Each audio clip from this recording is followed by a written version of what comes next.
HTTP overview.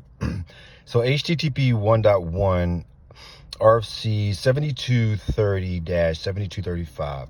This establishes the details on how the web works. This was previously RFC 2616. So you start with a client and a server, and there's a whole architecture involved.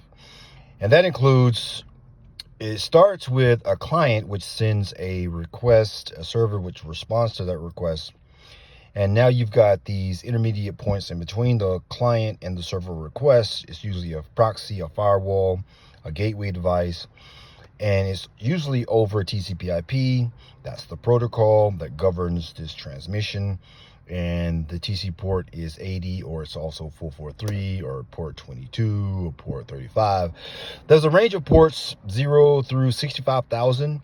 You can go Google all available ports, and you'll be able to find all the most common ports, which is probably 80 and 443, and other unique ports used for various things in that background architecture. Now I'm going to read the article for you guys. Hypertext Transfer Protocol, HTTP, is the communication protocol enabling the World Wide Web. All the contents on the web are transferred over HTTP protocol.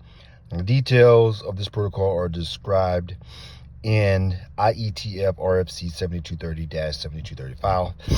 HTTP is based on client-server architecture. The client is the end user or the browser, and the server is the website. The browser generates an HTTP request, and the server responds with an HTTP response in reaction to the request. It is possible to have intermediate points between the client and server, such as proxy servers and firewalls. As I said before, an HTTP protocol is usually transported over the TCP/IP protocol, and by default on TCP port 80. It can, however, be transported over other protocols as well. So go check those out for yourself, and you will see. But that is HTTP overview.